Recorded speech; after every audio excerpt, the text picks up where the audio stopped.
Mae pobl ifanc yn haeddu cefnogaeth emosiynol ac iechyd meddwl gwell, ac mae gennym ni gyfrifoldeb i sicrhau hynny, ac i wneud yn iawn ac yn y ffordd cywir.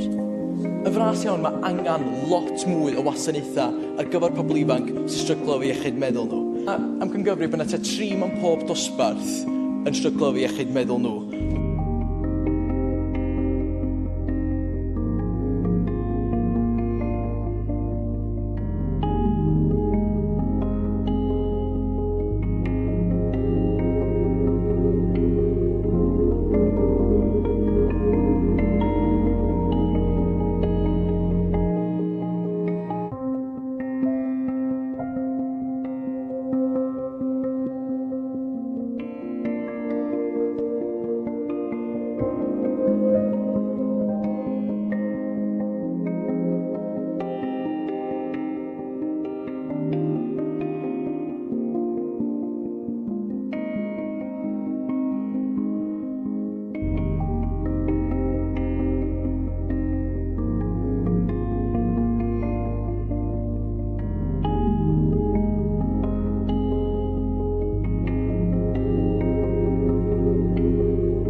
Rwy'n gweld bod pobl eisiau helpu, ond oherwydd nad ydyn nhw wedi cael eu hyfforddi, dydyn nhw ddim gallu.